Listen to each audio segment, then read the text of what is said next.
pays dispersés en Europe, méprisés par les autres Bulgares. Ils les soupçonnent de tous les trafics, cigarettes, animaux, prostituées, aujourd'hui nouveau-nés. Ils ne s'aventurent jamais dans les quartiers roms. À Pechtera, il y a 2 communautés roms. La première vit au bout de cette rue. On n'entre pas dans le quartier sans sésame. Le nôtre est Yuxel Vaglenov, représentant des Roms à la mairie.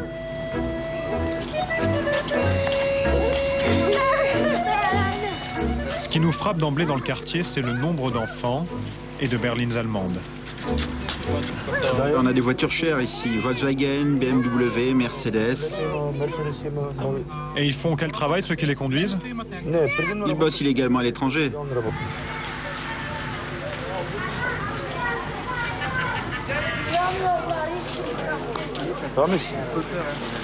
Toi, tu surveilles ma voiture.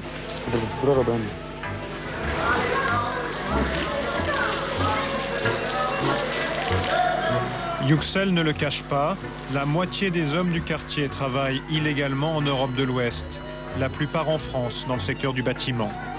Jusqu'à l'été dernier, une ligne de bus reliait même Pechtera et la France. Le chauffeur a été arrêté pour trafic de cigarettes. Dans la rue principale, les plus belles maisons appartiennent à ceux qui sont allés gagner leur vie à l'Ouest, mais plus on monte dans le quartier, plus on s'enfonce dans la pauvreté. En haut vivent ceux qui n'ont pu quitter la Bulgarie, surtout des femmes qui élèvent seules leur grappe d'enfants. À la vue de notre caméra, celle-ci nous interpelle.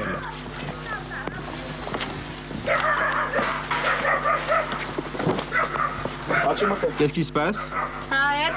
Venez voir. Mon mari est scotché au lit tellement il a faim. Il est malade et il n'y a pas de médicaments. Regardez, on a 5 enfants pieds nus, sans habits. Avec nous 2, ça fait 7. On était 8, mais un des enfants est mort. Ils ont quel âge, vos enfants?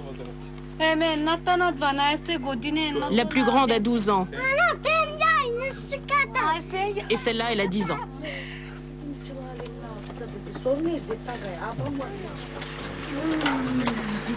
Je peux vous demander pourquoi vous avez autant d'enfants?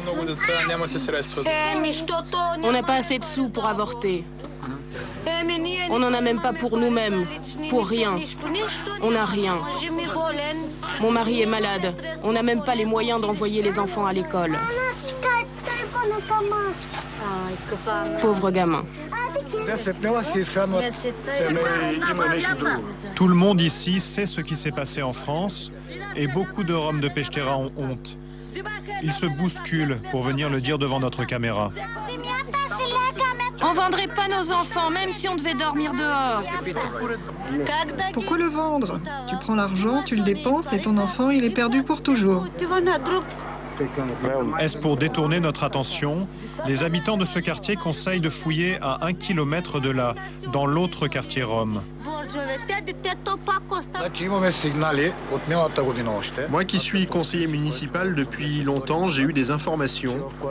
Il paraît que l'année dernière, dans le quartier Rome de Lukovica, en bas, il y a eu 1 ou 2 femmes qui sont allées accoucher à l'étranger. Elles sont parties enceintes et puis voilà.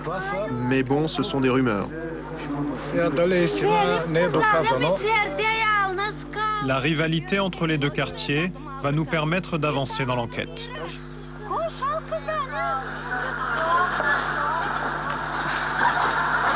Un indicateur nous souffle qu'un résident de l'autre quartier Rome aurait trempé dans ce genre d'affaires.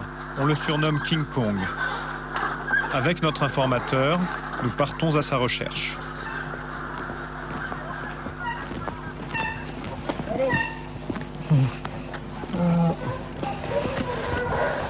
King Kong var. Nerede var King Kong? King Kong. Yukarıdan hani mayna var mı yukarısında? Aha. Karşıda. Nerede? Antiya. Ne yapıyor? Kızan satıyor. Kızan mı satıyor? Karı koca. Ne vakitten biliyor musun? Kaç para satıyorlar kızan abi? Kızan geçiyor da bayağı. Onun için evler aldık ya, ne güzel evler. Bir bak daha güzel evleri çok. Terden içer, her bir şey terden.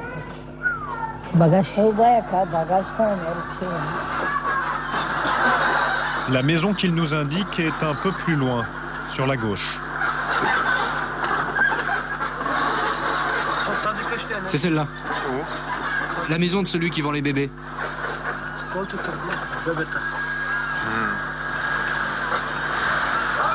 L'été dernier, les policiers français ont arrêté un couple de Bulgares originaires de Peshtera. Ils n'ont pas encore été jugés, mais ils sont soupçonnés d'être les recruteurs du réseau. Nerede şimdi King Kong? Kога влезна там? Fransa'da kapalı. Onlar kızan mı satıyor? Karı koca. Kaç sene verdiler onlara? Bu evler öyle mi alınıyor? Böyle para isteyen memur kardeş. Pezevenklikten hem bundan. Ne? Pour tous les habitants du quartier que nous rencontrons, les trafiquants présumés arrêtés en France, c'est King Kong et sa femme. Le temps de nous garer au bout de la rue et nous approchons de la maison.